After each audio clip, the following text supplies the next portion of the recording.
Okay, so just to bring you guys up to date, this is the first town hall, I think I'm just going to walk away from this. This is the first town hall meeting that we've had since the beginning of the summer in 2012. And I know a lot of you are wondering why that is. Why is it that there hasn't been additional meetings above and beyond that one back in 2012? Here's what has occurred, just so that you guys know. You know, they came out with that environmental assessment. They gave us the comment period. I think the comment period ended in July of 2012, like the first weekend of July. So we had really kind of flooded the market with our meetings, trying to get people to respond. Now, I got to thank all of you because, to be honest with you, and I'll get to this a little bit later in the presentation, but because of the fact that you all stood up for what you thought was right, we had 250 responses to that environmental assessment, and it literally kicked the government. I mean, I would have never thought that a grassroots effort of this proportion, which is actually very small, would have the ability to make the federal government step back and say, whoa, wait a second. We didn't know what we were getting into when we went into Bethel. And that's exactly what they've done. This is unprecedented. This third environmental assessment that they have come out with now is unprecedented anywhere in the country. Usually it's that very first thing that we saw back in the end of 2011, which was two options, treat or not treat. That was basically the options. That was a joke, as we all agreed.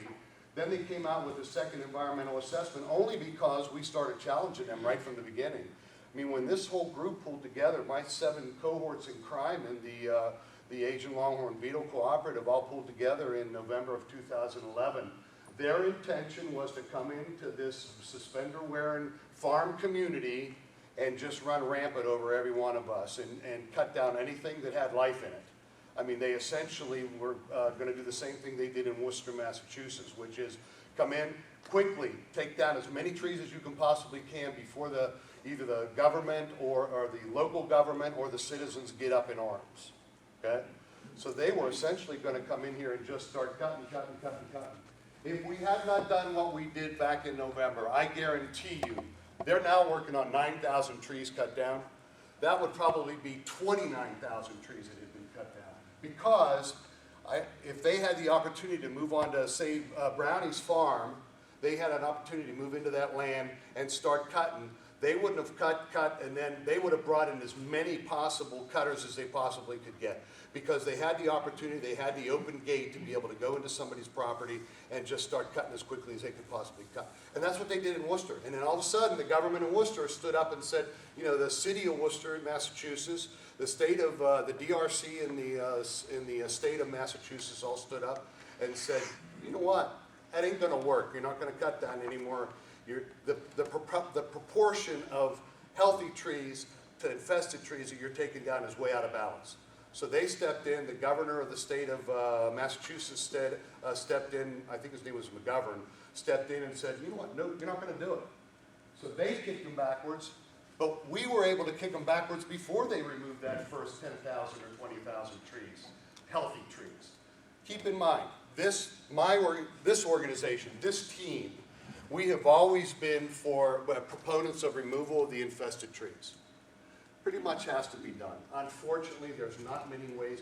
Once a beetle is in them and it's confirmed infested tree, there really isn't much you can do. The nature of this beast is such that it spends so much of its life in the heartwood of the tree that the chemical treatment is questionable as to whether it can even slow it down. Once it gets to that point, it becomes infested. Our gripe has been all along, hey, you know what?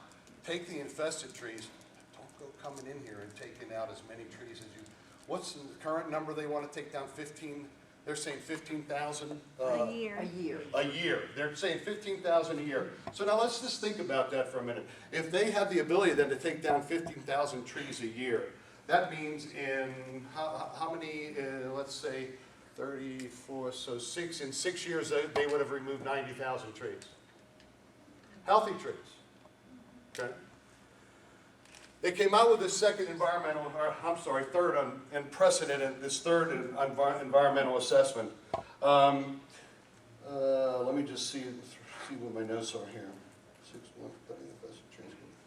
Okay, so over the last 6 months, since the last time we've met, they have still continued to cut the infested trees. We've not had a problem with that. In fact, we've tried as much as we possibly could to help them. One of the big things that this organization accomplished, and by the way, for those of you that don't know, we're now a certified, registered nonprofit in the state of Ohio. So if anybody feels so inclined to continue to support us financially, which believe me is very much appreciated because it's all going to the legal fees. If anybody feels so inclined to support us financially, it is now. Oh, the attorney and anyways, if you feel so inclined to contribute anything to our cause, it is most likely tax deductible. That's all I got to say about that. All right. What else do I got? We've not been sitting idly by. You guys know that. I mean, I think there are some people out there in the general public that suspect that this team has been kind of sitting on its laurels. That has not been the case at all. We have met anywhere from every week to every 2 weeks. I think the longest we took off was Christmas, and we were off for 3 weeks. Other than that, every single week we meet. We look at strategy. We look at where are we going to go moving forward. We look at what are they trying to do now? What wool are they trying to pull over our eyes? How can we get people further involved? We've got the Blue Ribbon Project. I'll have Danae come up later and talk about the Blue Ribbon Project. That's one of the things that we've done in the past. The biggest thing is to get rid of the butchers from Missouri. Now, for those of you that are new to this meeting, and there are a lot of new faces here, if you're not aware of what went on in the beginning stages of this thing, up until January 1st of 2012, we had these cutters that were not even, they weren't even foresters, they were demolition people from the state of Missouri, and they came in here and literally, I mean, they just produced havoc everywhere they went. They tore up people's properties. That was actually one of the first reasons why we engaged the attorneys, because we looked around at what was going on and realized right away that, oh my God, we're going to have some legal representation in order to stop these guys from tearing up everybody's farms, everybody's personal property. I mean, if you've not been on the website, BethelALB.com, you need to do that, because the information on the website is pretty amazing, and it shows a whole pictorial representation of what has gone on here in the past. But I will only tell you that one of the best things that we've accomplished so far, above and beyond the fact that we've not let them take a single uninfested tree, they've not let them take a single healthy tree. The other thing that we've done is kick these guys back to Missouri. I mean, we now have Davy Tree here. They're professionals. Any of you that have had experiences with them up to this point know they've got a reputation all over the world. They have a resource division, Davy Resource Group. They've got land. They've got it all. They do it all there. And let me tell you, just the work that they did on my farm, when I compare what was and what is, it's just absolutely phenomenal. We can talk about that after the meeting if anybody has any questions about what they've done and what they haven't done. We've actively addressed the proponents of total host kill. Somebody came up and made a comment earlier about Loveland.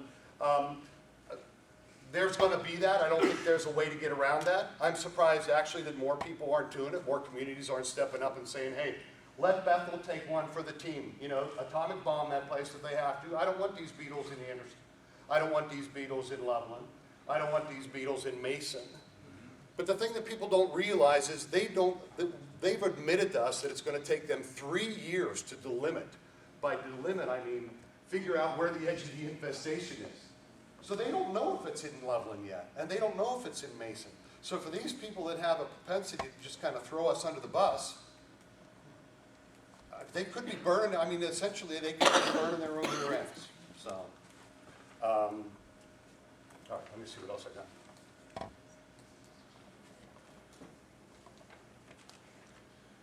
We've tried very hard to make people realize that there's a couple things that are going on here, and one of them really concerns me a lot. There is an educator for the state of Ohio that's out there talking about, I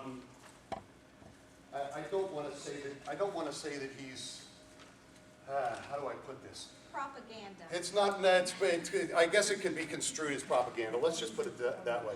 his teachings could be construed as propaganda. I'm not going to mention his name because he actually represents a lot of the belief out there. But the direct quotes from his latest lecture that we caught online were, number one, the only effective tool against the eradication or against the Asian longhorn beetle is the chainsaw. That's number one. Number two, the other comment was, chemicals are not effective in the treatment of the Asian longhorn beetle. Now we know that that is absolutely false. They have their own documentation, even as early as, or as late as August of 2011, that is essentially saying, hey, you know what? That's 99% effective, 99.8% effective, imidacloprid on the treatment of healthy trees. Now we're talking the healthy stuff, okay? We're talking the ones that don't have a beetle in it yet. Remember I said earlier that the ones that have a beetle is a different story, and we still are, the jury's still out on that, to be honest with you. But we know for sure that the chemicals can be an effective treatment in the movement of beetles from one tree to another. Because what they do trunk injections, gets carried up into the tree. It's safe for the environment because you're not dumping the chemicals in the ground. It sits in the tree, it acts within the leaves and the stems of the tree. The beetles come out as adults. They eat on this stuff when they're out there. It knocks them down. It slows the progression of the beetle from one tree to another. So we know that. I mean, that's all their own documentation. It says that.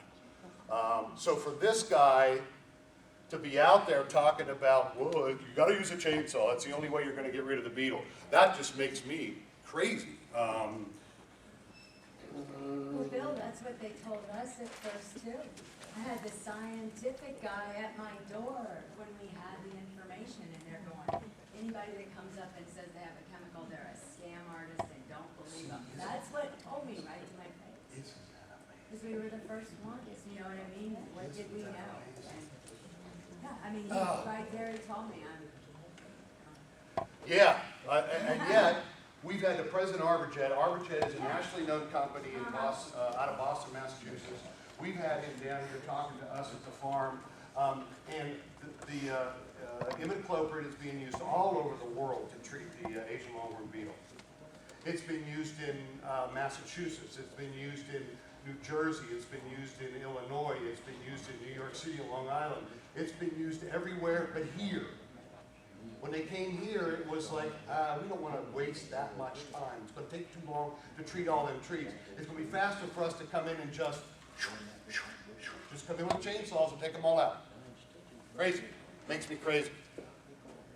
There he is.